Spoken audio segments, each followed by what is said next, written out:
ಕೊಡಗಿನಲ್ಲಿ ಕ್ಷೀಣಿಸಿದ ಮುಂಗಾರು, ವಿದ್ಯುತ್ ಅಪಘಾತಕ್ಕೆ ಅಸುಬಲಿ, ಲಾರಿ ಬೈಕ್ ಡಿಕ್ಕಿ, ಓರ್ವ ಮೃತ್ಯು, ಇನ್ನೋರ್ವ ಗಂಭೀರ.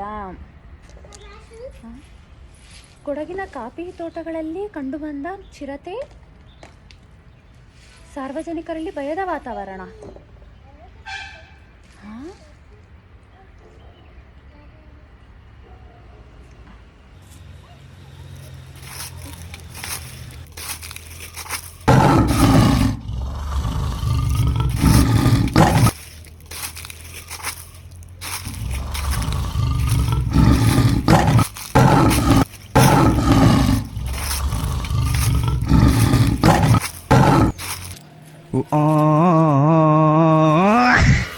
ಓ, ಇದು ನಮ್ಮ ಮನೆಯ ಹೆಣ್ಣು ಹುಲಿ. ಅದೆಲ್ಲ ಸರಿ, ಈಗ ನನಗೆ ಅಂತ ಎಂತ ಕೇಳಿದ್ದು?